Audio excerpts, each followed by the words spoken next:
ئەم کاتەتان باش و خۆشهاتنەوە بۆ چاوی واشنگتن.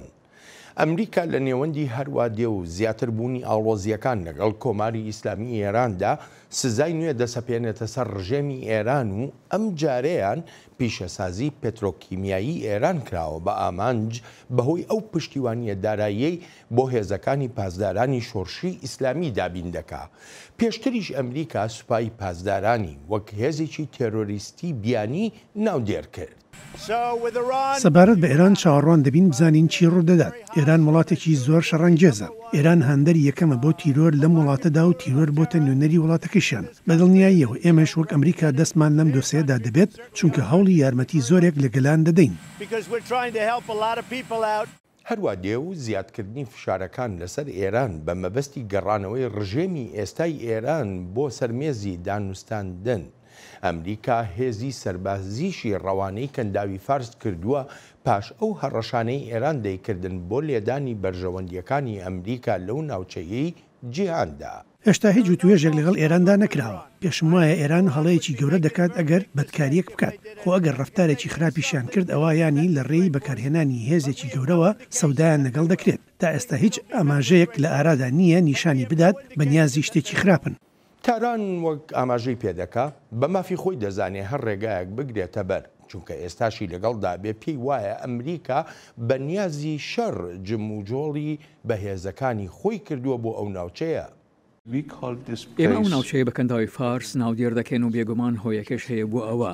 تەنها ئەوە بێنی پێشچاوی خۆت ئەگەر هێزی سەربازی ئیران بچێتە کەنارەکانی کالیفۆرنیا یان بۆ کەناری فلۆریدا چه هەستێکت لا دروست دەبێت وە چۆن سەودای لەگەڵدا دەکەیت. کاربەدەستانی ئەمریکاش جەخت دەکەنەوە لەوەی شەڕیان لەگەڵ ئێراندا نابێ بەڵکو هەوڵی خۆیان دەدەن تا ئەستی پشێویەکان زیاتر نەبن. سەنجی هەرە گەورەمان ڕێگەگرتنە لە هەڵسەنگاندنی هەڵەی ئێران. ئێمە ناخوازین ئاستی ڕەوشەکە بەرەو ئاڵۆزی زیاتر بڕوات. ئێمە لە ناوچەکەین بۆ چارەسەرکردنی زۆر شت. وەلیە بۆ شەڕکردن نا لەگەڵ ئێراندا. دوا بەدوایی سەردانەکەی ئەم دواییەی وەزیری دەرەوەی ئێران بۆ ڕووسیا مۆسکۆ دەڵێت داوای لە کاربەدەستانی ئەمریکا کردووە لە بری هەڕەشەکردن میکانیزمە دیبلۆماسیەکان بەکاربهێنرێن باشترە بۆ چارەسەرکردنی کێشەکان لە کەنداوی فارسدا. خاستی ئەمریکا بۆ ناردنی کەشتیە جەنگیەکان بۆ کەنداوی فارس بەگشتیش بەهێزکردنی بوونە لەشکەرێکی ئەمریکا ئاماژەی ئەبە ئامادەیی بۆ بەکارهێنانی هێزی سەربازی. بەداخەوە ئەمە بۆتە شێوازی کارکردنی هاوکارە ئەمریکایەکانمان لە ڕۆژهەڵاتی ناوەڕاست لە کەنداوی فارس و لە ڤەنزوێلاش. ئەمە جێ مەخابنە. واشنگتن دەڵێت جموجۆڵی ئێرانی بینیوە و هەروەها زانیاریشی لەلایە کە دەشێت تاران بەرەو ئەوە هەنگاو بنێتە ئاستی ئاڵۆزی و پشێویەکان بەرز بکاتەوە. هەر بۆیەشە کەشتێ جەنگیەکانی ناردووە بۆ ئەو ناوچەیە. چاوی واشنگتن بۆ ئەم هەفتەیە میوانداری فلیپ سمایت دەکات. فلیپ ئەندامی نێوەندی واشنگتنە و لێکۆڵەرێکی تایبەتە بۆ کاروبارەکانی ڕۆژهەڵاتی ناوەڕاست و هەروەهاش ڕۆڵی جیهادی میلیشیا شیعەکان لە سووریادا و کاریگەریشیان لەسەر ڕەوشی ڕۆژهەڵاتی ناوەڕاست. فلیپ سەرەتا زۆر سپاس دەکەم بۆ ئامادەبوونت لەم بەرنمەیەدا. یەکەم پرسیاریشم ئەوەیە هەندێک لە کاربەدەستانی ئەمریکایی ئاماژە بەوە دەکەن جموجۆڵی هێزەکانی ئەمریکا لە کەنداوی فارسدا بە مەبەستی شەڕ نییە لەگەڵ ئێرانە بەڵکو ئامانجی تریش هەیە. لێرەش لە نێوەندەکان لە ناو واشنگتندا هەمان ئەو جۆرە ئاماژەیە هەیە. بەڕای تۆ ئامانجەکانی تر چین؟ ئامانجەکانی تر دەشێت ناردنی پەیامی تر بن بۆ ئێران بە تایبەتیش ئەگەر وەک ناڕزایی و تووڕێیی شیانی تونند و تیژی دروست بکات بەرامبەر ئەمریکا و هاوپەیمانەکانی ئەوە ڕوبەڕووی هێزی سەربازی ئەمریکا دەبێتەوە. ئێستا بۆ نمونە ئەم سزانە کە دانراون لەسەر ئێران و سەپێنراون بە تایبەتی لە ساڵی پارۆکە ئەمریکا لە ڕێکەوتنە ناوەکیەکە کشایەوە چ شتێک لەو ڕەفتارانەی ئێران گۆڕا هەتا ئێستا ئێران گوێ بدا بەو جۆرە پەیامە. ئەوەی کە گۆڕاوە ئەوەیە ڕوبەرێکی فراوانتر هاتوۆتە ئاراوە بۆ نمونە لە سووریا وەک باز دەکرێت شەڕ بەرە و کۆتایی دەڕوات ئەمەشیانی بەشار ئەسەد کە ئێران پشتیوانیەتی سەرکەوتووە و ئێرانیش پێگەی خۆی بەهێز دەکات لەو وڵاتەدا لە عێراقدا تاران باس لە بوونی هێزی گەورەی دەکات لە یەمەن حوثیەکان هێرش دەکەنە سەر عەرەبستانی سعودیە ئەوەی گۆڕاوە لە ڕەوشەکەدا ئەوەیە ئێران زیاتر چنگی خۆی لە ناوچەکەدا گیر کردووە و گۆڕینی جیۆپۆلیتیکیشی دروست کردووە. بەڵام هەتا ئێستا ینی شتێکی وەکو بەڵگە لە بەردەستان نییە کە بڵین ئێران ڕەفتارەکانی خۆی بە تەواوەتی گۆڕیوە کە بڵین کاریگەریەکی وای هەبوو ئەو سزایانە ئەم جۆرە فشارانی کە ئەمریکا دەیکا ینی ئاماژەیەک بن بەوەی کە بەڵێ ئێران ئامادەیە بۆی بگەڕێتەوە سەرمێزی دانوستاندن. وایە و ئێرانەکان زۆر بە پشودرێژیەوە یاریەکە دەکەن وەک واشنگتن نییە کە شتەکان لە ماوەی 4 ساڵدا ببینێت بەڵکو لە 40-50 ساڵدا دەیان بینێت هەر بۆیە دەبینیت بە پشودرێژیەوە ئیش دەکەن ئەوەی جێی سەرنجە لای من ئەوەیە کە نایانەوێت دانوستان بکەن و بە پێویستی نەزانن ئەوە ڕەفتارەکانی پێشتریان دوو هێندە لێ دەکەنەوە ئەوەی بەڕێز شانەهان باسی کرد لەبارەی بەرەنگاربوونەوەی ڕەفتارە خراپەکانی ئێرانەوە ئەگەرێکە کە ئێران شتێکی خراپ بکات چونکە لە ڕابردووشدا ئەو جۆرە هەوڵانەی هەبووە. رووسیا لێرەدا چ ڕۆڵێکی بێ بۆ ئێران چۆن نەتوانێت یارمەتی دەروێ بۆ ئێران؟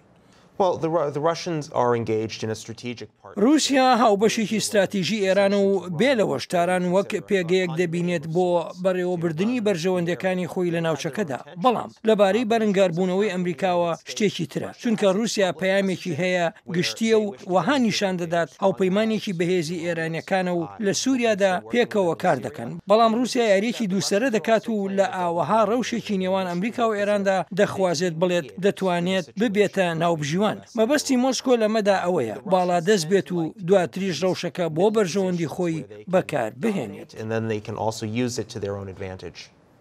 هەر رووسیا بە تەنیا ئەتوانێت ئەو ڕۆڵە ببینێ بۆ نمونە ئێمە ئاگادار بووین کاتێک کە سەرۆک ترامپ سەردانی ژاپۆنی کرد سەرۆکوەزیری ژاپۆن ئامادەی خۆی پیشاندا بێ بە ناوبژیوان لە نێوان رووسیا ژاپۆن چین کامیان زیاتر دەتوانن ڕۆڵ ببینن لەو ناوبژیوانی کە ئاماژە و پێکرد.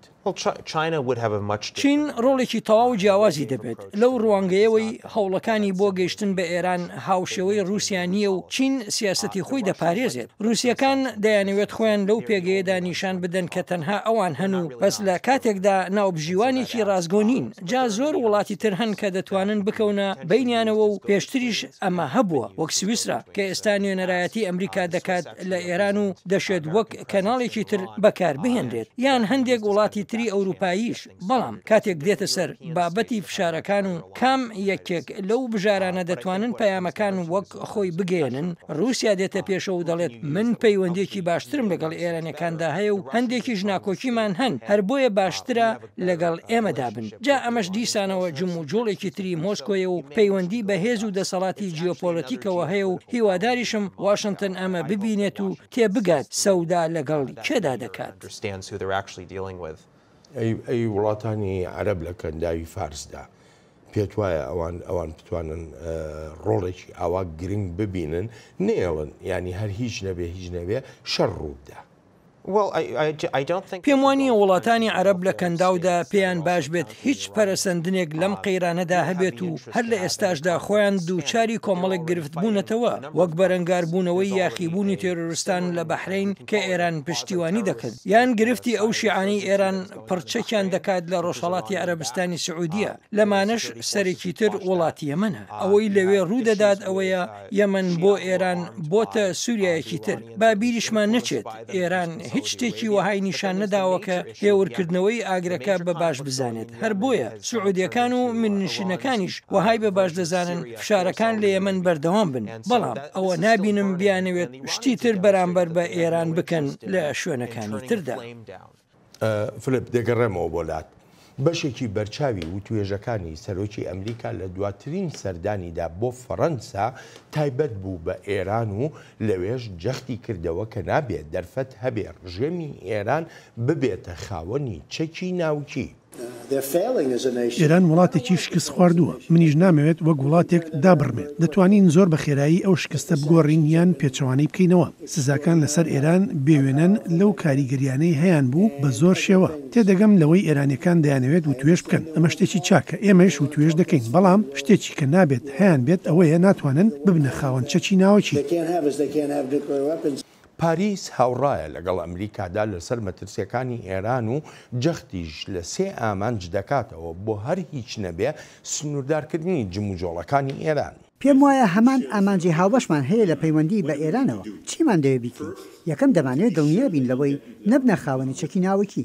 بۆ ئەمەش تا 2025 ئامرازی خۆمان هەیە و دەشمانەوێت دڵنیاییەکی تەواویمان هەبێت بۆ ئایندێکی درێژخان. دووەم دەمانەوێت جموجۆڵەکانی ئێران لە بواری موشکی بالیستیدا کەم بکەینەوە. سێهەمیش دەمانەوێت جموجۆڵەکانی لە ناوچەکەدا کۆنتڕۆل بکەین. مەبەستم ئەوەیە کە ئەم 3 ئامانجە گرنگن. تاران دەڵێت پێویستی بە هەنگاوی پراکتیکیە بۆ هێورکردنەوەی ڕەوشەکە نەک وەک ئاماژەی پێدەکا لێدوانەکان شتێک بن و ئەوەی لە ناو دەریا و لەسەر زەویش دەبینرێ شتێکی تر بن. کۆماری ئیسلامی ئێران سەرنجێکی ئەوتۆ ناداتە سەر لێدوان و گوتارەکان. ئەوەی بۆ ئێمە گرنگە ئەو گۆڕانکاریەیە لە تۆنی دەنگەکاندا دەبێت ببێتە مایی گۆڕانکاری لە ڕێباز و لە ڕەفتارەکانیشدا. ئێمە بڕیاری خۆمان لەسەر بنچینەی ئەوە دەدەین کە خۆمان دەیبینین و هەروەها لەسەر بنچینەی بەرەنجامی پراکتیکیە و کە لە پەیوەندی بە ناوچەکە و بە خۆشمانەوە هەیە. ئەوەی ئێستا دەیبینین پێچەوانەی قسەکانی سەرۆکی ئەمریکا و بەڕێوەبەرایەتێکەشێتی. نەهەرەوەندە تاران دەشڵێنە بۆ تەمایی هیچ هەڕەشە و مەترسیەک لە ناوچەکەدا باسیش لەوە دەکا هیچ گرژیەک و پشێویەکیش لە ناوچەکەدا نابینێت و هەبوونی نێوەنگیرێکیش لەم ئاڵۆزیانەدا بە پێویست نازانێت. ئێمە هەست بە هیچ گرژێک ناکەین یانەوەی لەوانەیە ئێوە بە قەیران یان بە شتێکی تری ناودێر بکەن. ئەگەریش گرژێکە بێت ئەوە شتێکە ئەوانی تر دروستیان کردووە.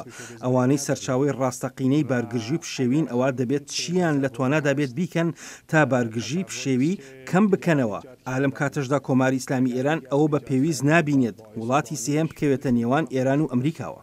فلپ ئەوروپا ئێستا جۆرێ لە نیگەرانی لەلا دروست بووە بە تایبەتی لە پاشەوەی کە ئێران ئاماژە بەوە دەکات دەوێت لە ڕێکەوتنە ناوچیەکە بکشێتەوە و دەست بەداری ئەو ڕێکەوتنە ناوچیە بێ. بەڵام ئەوروپا هاوڕایە بە تەواوەتی لەسەرەوەی کە ئێران مایی مەترسیە. لەوەی کە لە سەرۆکی فەڕەنسای گوێمان لێبوو پێ وایە ئەوروپا بگاتە ئەوەی کە هەڵوێستێکی هەبێ بەرامبەر بە کۆماری ئیسلامی ئێران ڕێک هاوشێوەی هەڵوێستی ئەمریکا؟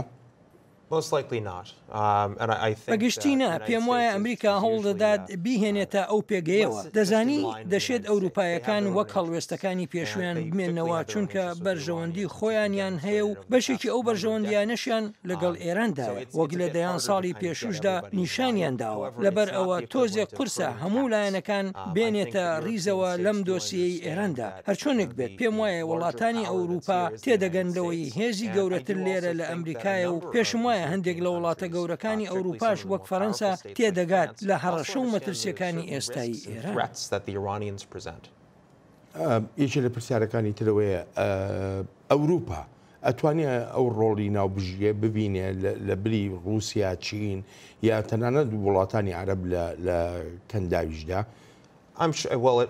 بەڵێ تا ئەندازەیەک دەشێت ئەو ڕۆڵیان هەبێت. پێشتریش وڵاتانی ئەوروپا کەوتونەتە بینەوە و لە ڕێکەوتنە ناوچەکەشدا ڕۆڵی ناوبژیوانیان هەبووە کە ژمارەیەک وڵاتی ئەوروپاش بەشدار بوون لە دانوستانەکاندا. پێم وایە ئەوەی ئێستا بەڕێوەبەرایەتی سەرۆک ترامپ سەنگی خستۆتە سەر ژم و ژوڵە پاوەندخوازیەکانی ئێرانە لە ناوچەکەدا نەک تەنها بەرامبەر ناوچەکە. ئێستا زۆربەی لایەنەکان هەر تەنها چاوێن لە بەرنامە ناوچەکەیە و چاوێن نەخستۆتە سەر ئەوەی ڕێک ئێران لەسەر زەمین چی دەکات و چی ناکات بۆ مەبەستی پاوانخوازی کە کردوێتیە هێزێکی تەواو لە ناوچەکەدا. ئێران بەڕای تۆ بۆ بە وڵاتی سێم قایل نابێ وەکو جۆمان لێبوو دەمڕاستی وەزارەتی دەرەوەی ئێران ئەڵێ پێویستمان بە وڵاتی سێم نییە بکەوێتە نێوان ئەمریکا و ئێرانەوە. ئێران پێویستی بە چییە؟ پێم وایە ئێرانەکان دەیانەوێت هەڵسەنگاندنی خۆیان بکەن هەڵسەنگاندن لەسەر بنچینەی ئاماژەکانی بەڕێوەبەرایەتەکەی سەرۆک ترامپ هەندێک جار پەیامی جۆرە و جۆر لە واشنگتنەوە دەدرێت و ئێرانەکانیش دەیانەوێت تاوتوی بکەن و ئەو جاوەڵامی خۆیان بدەنەوە جا ئەمەش لەوانەیە سەرچاوی هەندێک گرفت بێت و بەو شێوەیە نەبێت کە دەخوازرێت با ئەوەش بڵێم ئێرانەکان بەردەوام ئەوەیان نیشانداوە کە دەخوازن بەردەوام گەورەترین و زۆرترین ئاستی باڵادەستیان هەبێت لەگەڵ کەمترین نرخدا کە بیدەن ئێستاش پێ دەچێت سیاسەتی ئەمریکا بەو شێوەیە بێت کە بڵێت وەهانا ناتوانین هەر بدەین و لە بەرامبەریشدا شتێکی ئەو تۆ نەبینین و ئەمریکاش باجەکەی بدات جارێکی تریش دەیڵێمەوە ئەمەی ئێستا هەیە لەودی و ڕێکەوتنە ناوچەکەوەیە و دەڕوات بۆ هێز و باڵادەستەکانی ئێران لە ناوچەکەدا چونکە ئەم ڕژێمەی ئێران زۆر زیاتری بەدەستهێنا بوو لە کاتێکدا پارۆکەی خۆی دەجوو داوای زیاتریشی دەکرد پێم وایە دەگاتە ئەو شوێنەی هێڵەکان دادەنرێن بۆ ئێران مەبەستم لەوەیە بڵێم سنووری پاوانخوازیەکانی ئێران تاکۆ دەبێت پێشم وانە واشنگتن بەوە قایل بێت چونکە باجی ئەو پاوانخوازی ئێرانی بینیوە چییە ینی ئەو مەسلەی باجدانە چییە کە ئاماژەی پێ دەکەی ئەوە ژمارەیە کاردانەوەیە کە دەشێت ئێران هەیبێت لەوانەیە ئەمریکا بەهۆی فشارەکانەوە بۆ سەر ئێران باجێکی لەشکری بدات کە لەوانەیە شێوازی تیرۆریزم وەربگرێت لەوانەیە هێرشی تری جیاواز بن لەوانەیە ئاماژە و شتی تریش بن ئەمە لایەنێکیانە بەڵام ئەگەر دانوستاندن هەبوو لەسەر شێوازی دانانی یاسا و ڕێساکان ئەوە لەوانەیە لەوێشدا شیانی باجدانی ئەمریکا هەبێت بۆ نمونە بوونی ئەمریکا لە ناوچەکەدا و چۆنیەتی پشتیوانی کرد هاوپەیمانەکانمان لە ناوچەکەدا ئەمانش بێگومان دۆسیەی تری استراتیژین بۆ ئێمە و پێشم وایە پێویستە وەک باجێک لەسەر خۆمان سیر بکرێت چونکە ئێرانەکان وەها لە خۆیان دەڕوانن کە یەکسانن بە ئەمریکا خۆیان بە یەکسان دادنێن لەگەڵ وڵاتانی عەرەب لە کەنداودا ئەمە ئەگەر خۆیان بە باشتر داننێن جا کاتێک بە ئاوەها ئاڕاستەیەکدا دەڕۆن ئەوە بێگومان شتیان دەوێت لەو سۆنگەیەشەوە کە ئێران لەسەر بنچینەی ئایدۆلۆژیە و هەوڵی بەرەو پێشبردننی ئەو ئایدۆلۆژیەتەی دەدات بە ناوی خودداوە ئێران ئەمەش بەکار دەهێنێت لە کاتێکدا کە لەوانەیە دانوستانکارێکی فێڵباز بێت بەڵام هەوڵی جێبەجێکردنی ئەو ئامانجەشی دەدات هەوڵی ئەوە دەدات شتێکی تریش لەم وڵاتە بکاتەوە کە بە بەدکاری گەورە ناودێری دەکات و شتی بەرجەستەکراویشی دەوێت جا پێم وایە پاش داڕمانی ڕێکەوتنە ناوچەکە ئێران دەکەوێتە گەڕان بە شوێن متمانەدا و لەوانەشە نەڕۆن بەرەو ڕێکەوتنێکی تریش ئەگەر هەبێت ئیدی ئەوەش نیگەرانیشی So not even live up to the next deal if there is a next deal. And I think that's another concern.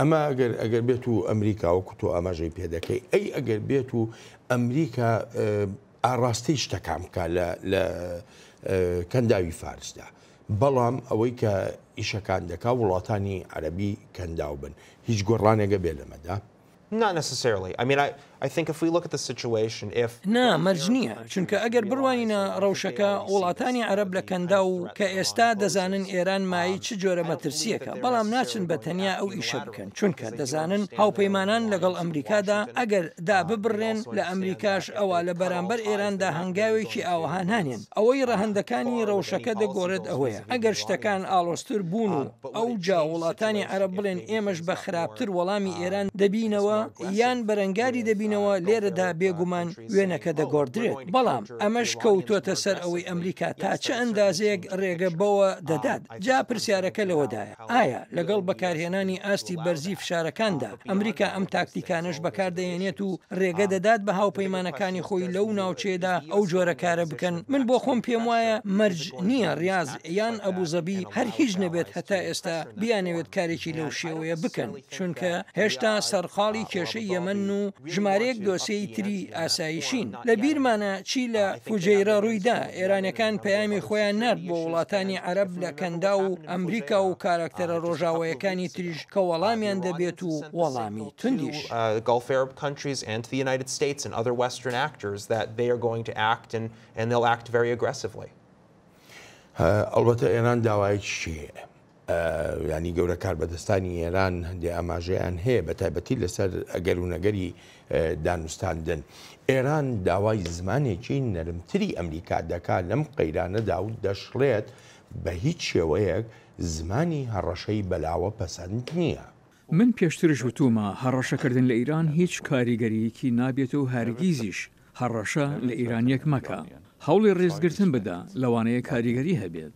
لە بەرامبەریشدا ئەمریکا دەڵێت ڕژێمی ئێران تەنها لە یەک جۆری زمان تێدەگا هەر ئەو جۆرە زمانەشە کە دەتوانێت دەرفەتی نوێ بڕەخسێنێت.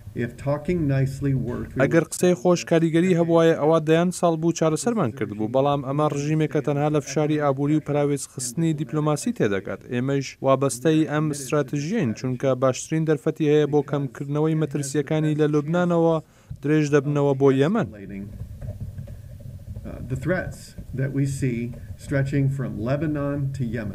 دادوستانن بۆ ئەمریکا لەگەڵ ئێراندا ئامانجە سەرەکیەکەیە بەڵام بەو مانایە نایە واشنگتن دەستبەرداری ئەرکە سەرەکیەکانی خۆی بێ وەک زلهێزێکی جیهانی.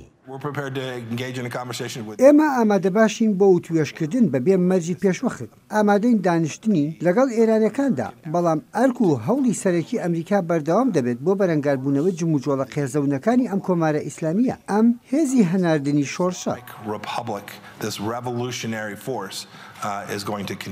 پێدەچێت ئێران خۆشی بەم ڕاستیە بزانێ بە تایبەتیش کاتێک باس دێتە سەر باسی ئەو 12 خاڵەی وەزارەتی دەرەوەی ئەمریکا بۆ ڕژێمی ئێرانی داناوە وەک سەرەتایەک بۆ گۆڕینی ڕەفتارەکانی تاران لە ڕۆژهەڵاتی ناوەڕاستدا. ئێمە ئەو 12 خاڵی وەزیری دەرەوەی ئەمریکا دایناوە بۆ ئێران بە شتێکی ناواقعی دادەنین شتێک نین جێبەجێ بکرێن ئەو مەرجانە بۆ ئێمە و بۆ هیچ وڵاتێکی دیکە خاوەنی سەروەری جێ ڕازیبوون نییە لەسەر و ئەمانەشۆ ئێمە نەبووین کە ڕێکەوتنەکەمان جێهێشت ئێمە هێشتا لەو ڕێکەوتنەدا ماوینەتەوە و هێشتا ئەو ڕێکەوتنە بوونی هەیە و سەنگی مەحەکە. و مبنایی به نام برجام هنوز زنده هست و ما اون رو بەپێی کاربەدەستانی ئەمریکاییش واشنگتن سیاسەتێکی تایبەت و نوێی هەیە بەرامبەر بە ئێران سیاسەتێک میلیشیا و هێزە دۆست و لایەنگرەکانی ڕژێمی ئێرانیشی نەبواردووە. ئێمە سیاسەتێکی دەرەوەی تەواو نوێمانداناوە لە پەیوەندی بە ڕژیمی ئێرانەوە سەروەختی ئێران بۆ نەکۆڵیکردن لە هێرشەکان بەسەر چوو تاران بەرپرسیار دەکرێت بۆ هەر هێرشێکی لایەنگرانی ئێران بیکەن ئێمە بە هیچ شێوەیەک حکوومەتی ئێران لە لایەنگرەکانی گیان ناکەینەوە ئەگەر هێرش بکەن پێمان وایە بە پێداچوونەوە بە 40 ساڵ تەمەنی ڕژیمی ئێراندا تەنها لە ڕێ فشار و لە پراوێزنانەوە وەڵامی هەبووە جا ئەمە باشترین ڕێبازە لە بەرامبەر سروشتی ئەو ڕژیمە. فلپ بەڕایت و ئەم سیاسەتانەی ئەمریکا لەگەڵ ئێراندا کاریگەری تەواوی دەبێ کاریگەریە کە بڵین ئارامی ئاسوودەیی سەقامگیری بۆ ناوچەکە بجێڕێتەوە. پێم وایە بۆ قسەکردن لەسەر سەقامگیری ناوچەکە پێویستە بزانین کە هەنگاوەکانمان زیاتر کاردانەوەن چونکە ئێرانەکان خێرا هەوڵی چوونە پێشی خۆیان دەدەن و نەوەستاون ئەمریکاش کاردانەوەی خۆی هەیە بۆ بەرەنگاربوونەوەی ئەو جموجۆڵانە بەبێ بەکارهێنانی هێزی لەشکری ئەمە هەنگاوێکی جیاوازە لەوەی بەڕێوەبەرایەتەکەی ئۆباما کردی هەر بۆیە بۆ سەقامگیری ڕێگەیەکی قورس و دژوار لە پێشە بەڵام شێوازێکی جیاوازتر دەبێت لە سەقامگیری بە بەراورد لەگەڵ ئەوەی پێشتر بینیومانە. It's going to be a tough road ahead, but it will be a different form of stability than from what we saw before. لە ڕوانگەی سنووردارکردنی تەواوی جموجۆڵەکانی ئەو میلیشیا شیعانەی کە سەر بە ئێرانن کە زۆر بەشیان لەلایەن ئەمریکاوە خراونەتە لیستی تێرۆرەوە ئەمریکا ئەتوانێت لەو ناوچەی جیهاندا بە تەواوەتی کۆنتترۆلی جموجۆڵی ئەو میلیشیا شیعانە بکە. Yes, and it's interesting. A number of those groups actually were listed under the Trump administration. ئەوەی جێی سەرنجە ئەوەیە ژمارەیەک لەو ڕێکخراوانە لەلایەن بەڕێوەبەرایەتەکەی ترامپەوە خراونەتە لیستی تێرۆرەوە بەڵام بۆ بەرەنگاربوونەوەی هەر هەمویان کە تەنها لە عێراقدا زیاتر لە 50 ڕێکخراون بەڕاستی هەوڵێکی قورسە هەر چۆنێک بێت ئەو ڕێبازەی بەڕێوەبەرایەتی گرتوێتێ بەر وەک سەپاندنی سزاکان بەسەر ئێران و ئەو دامەزراوانەی دارایی بۆ ئەو ڕێکخراوانە دابین دەکەن کە بڕوام وایە پێویستە سزای تونتریان بسەپێنرێتە سەر جا ئەوەی ئێستا ڕوو دەدات جۆرێکە لە تاقیکردنەوە راپۆرتی زۆر هەن بۆ نمونە لەسەر حیزبوڵڵا دەڵێن ئەو لایەنە بەڕاستی دووچاری مەینەتی هاتووەتەوە بەهۆی سزاکانەوە نازانین و پێم وا بێت بە تێپەڕبوونی کات دەزانرێت ئاستی مەینەتیەکەی حیزبوڵڵا چەندە ئەو لایەنانە هێشتا دەسەڵات و هێزیان هەیە دەسەڵاتی پەرلەمانیان هەیە حیزبوڵڵا باڵی بەسەر لوبناندا کێشاوە ئەو ڕێکخراوانە دەیان هەزار چەکداریان لە سووریادا هەیە هەر بۆیە کە پوکانەوەی ئەو هێزانە دەستی پێکرد ئەو جا کاریگەری گەورەی ئەم سیاسەتانە دەبینین جا بۆ بەرەنگاربوونەوەی هەر هەمویان پێکەوە ئەوە پێویست بە سیاسەتێکی تەرخانکرا و هەوڵی تایبەتی تەرخانکراو هەیە بۆ چاودێریکردنیان و بەرەنگاربوونەوەیان و تێگەیشتن لەوەی ڕێکخراوی جیاوازن لە یەکتری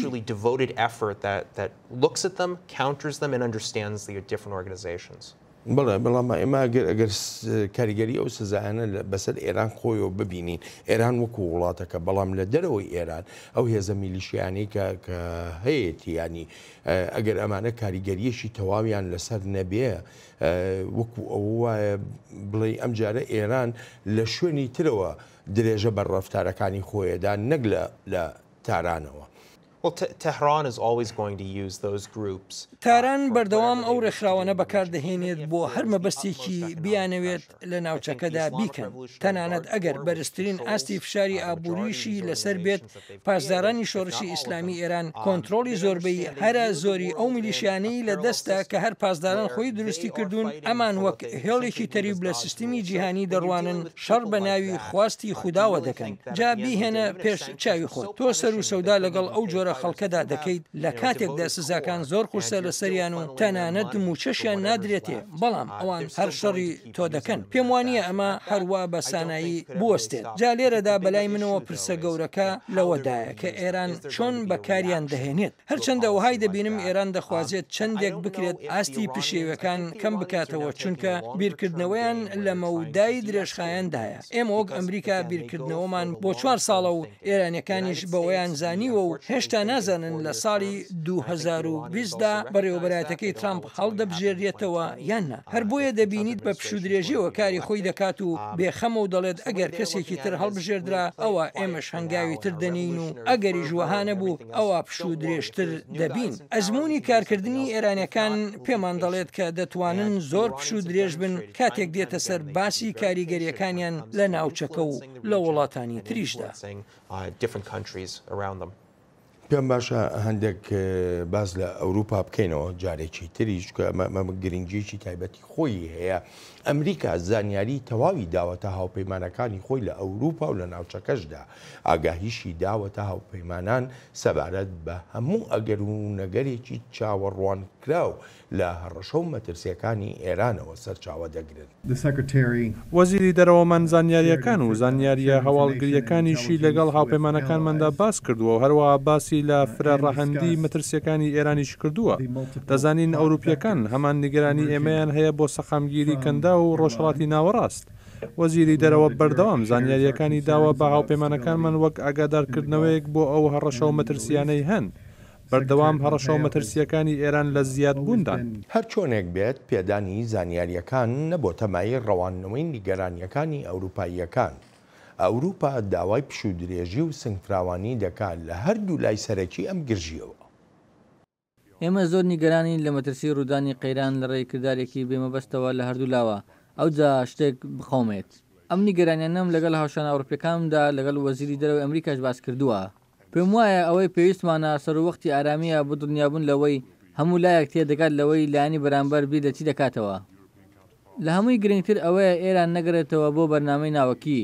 چونکە ئەگەر ئێران ببێتە خاوەنی چەکی ناوەکی وڵاتانی دراوسێش دانەوێت ببنە خاوەنی هەمان جۆری چەک ئەو ناوچەی جیهانیش خۆی لە خۆیدا ناجێگیرە و ئەمەش دەبێتەوە کارێک بۆ هەنگاوی گەورە بە کەرخەیەکی هەڵەدا یەکێتی ئەوروپا پێدەچێت هێشتا دڵنیایی تەواوی بووە لەوەی کۆماری ئیسلامی ئێران وابەستەی ڕێکەوتنە ناوچەکەیە و هەر بۆیەشە داوای لە دەستگای نێونەتەوەیی وزەی ئەتۆمی کردووە تا وابەستەبوونی ئێران پشتڕاست بکاتەوە. بۆ یەکێتی ئەوروپا لە پەیوەندی بە وڵاتانی ئەندام لە یەکێتی ئەوروپادا سوربوونێکی تەواوەتی هەیە تا چیمان لە توانادا هەیە بیکەین وەک باسم کرد بە هەموو ئامرازێکی هەمان وابەستە ببین بە ڕێککەوتنە ناوچێکەوە تا ئەوجێی ئێران وابەستە دەبێت پێوەی جەخدەکەمەوە لەوەی دەبێت دەستگای نێونەتەوەی وزەی ئەتۆمی وابەستەبوونی ئێران پشتڕاست بکاتەوە لەگەڵ هەر 28 وەزیری دەرەوەی وڵاتانی ئەندامدا جەخت دەکەینەوە کە ئەو دەستگایە تەنها دەستگایە کە بتوانێت وابەستەبوونی ئێران بە ڕێککەوتنە ناوچێکەوە پشتڕاست بکاتەوە.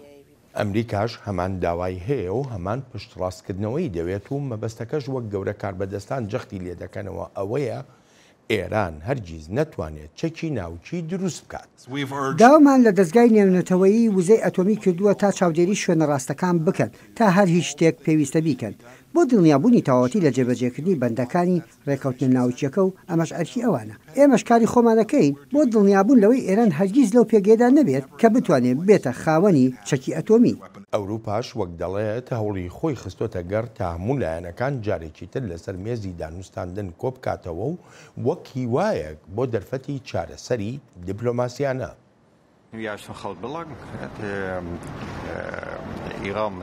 وتوێشکردن لە ئێستادا زۆر گرنگە. ئێران مەرجی زیاتری خستۆتە بەردەست و ئەمەش کارێکی ناژیرانەیە. زۆر گرنگە ئێران وابەستەی ڕێکەوتنەکان بێت. لە پەیوەندیش بە ئێمەوە کارمان کردووە لەسەر ئەوەی دانوستانەکان بخینە سەر ڕێڕەوی خۆی. زۆریش گرنگە بتوانین هەموو لایەک بگەڕینەوە سەر مێزی دانوستان.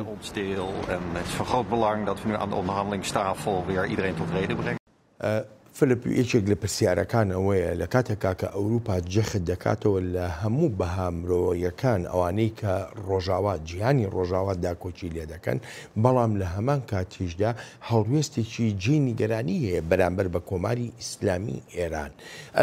ئەو بەرژەوەندی ئابوووریانە ئەوەندە دەهێنن کە جیهانی ئابووری ببوورە جیهانی ڕۆژاوا لەناو خۆیدا دابەش بکە. پێم وایە ڕێبازی ئەوروپایەکان لەسەر بنەمای بەرژەوەندەکانی خۆیان سەبارەت بەوەش کە ئایا هەڵوێستەکان دەبنەمایی دابشکردنی ئەوروپا من نەمزانیوە هیچ کاتێک جیهانی ڕۆژئاوا بە هاو هەڵوێستیەوە کاری کردی بێت چونکە هەمیشە جیاوازی هەبووە بە تایبەتیش کاتێک هاتوۆتە سەر دۆسیە گەورەکانی جیۆپۆلیتیک نازانم ئەگەر دابشبوون هەبوو بێت لە نێویاندا بەڵام بێگومان جیاوازی ڕوانین هەبووە ئەوروپایەکان چەندێک بتوانن دەخوازن بەرژەوەندەکانی خۆیان بپارێزن پێشم وایە مەرجیش نییە ببێتە خاڵی جیاوازی و دابشبوون لە هاوکاریەکانی واشنگتن و ئەوروپادا. But I don't necessarily think that that's going to be a major pitfall to Washington's cooperation with Europe.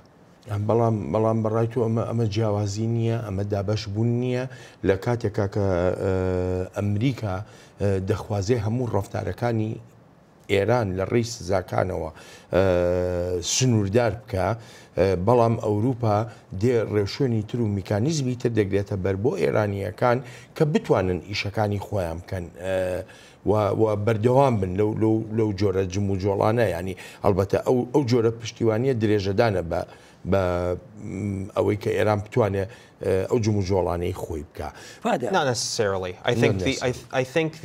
نا پێم وانە مەرج بێت تا بەو شێوەیە بێت چونکە بەو شێوەیەی ئەوروپایەکان لە دۆسەی ئێران دەڕوانن تێگەشتون لەوەی ئێران جم و جۆڵی تێکدەرانە و ئاژاوە گێڕیانی هەیە هەر بۆیە لەو بڕواایەدا نیم بێن بڵێن ئێران وڵاتێکی خۆشگوزەران بێت هەموو شتێکی لەو پەڕی باشیدایە جا لە ڕوانگەی بەرژەوەندی ئابووری و بەرژەوەندی سیاسیەوە بەڵێ ئەوروپا سەختێکی دروست کردووە لێرەدا بەشێکی کەوتۆتە سەر واشنگتن و ئایا واشنگتنیش چی دەبێت پێم وایە واشنگتن و ژمارەیەک وڵاتی ناوچەکە لە ڕۆژهەڵاتی ناوەڕاستدا و هەندێکیش لە وڵاتانی ئەوروپا ئەو سەرنجیان لەلا دروست بووە کە وێڕای ڕێکەوتنە ناوچەکە هێشتاش خەریکی جم و جۆڵی ترە و ئەو جم و جۆڵانش لە مەودای درێژخایەندا بە سوود ناگەرێتەوە بۆ سەقامگیری ناوچەیی و جیهانیش و ئەمەش دەبێتە مایی کێشەی تریش ئەم وڵاتانە وەک یەکەیەکی یەکگرت و کار ناکەن تەنانەت لە ناو یەکێتی ئەوروپاشدا و هەمیشە ڕوانینی جیاواز هەبووە لە نێوانیاندا.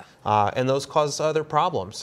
But again, these countries are not always operating as unitary bodies, even with the EU, even within the EU. There are many differences of opinion. بەڵام ئەگەریان مەتیم بێ پێم بڵێ ئەوروپایەکان چیان کردووە بۆ ڕاگررتنی ئەم ڕەفتارانەی ئێران کە نیگەرانی هەرێک گەوری لە ناوچەکەشدا دروست کردووە.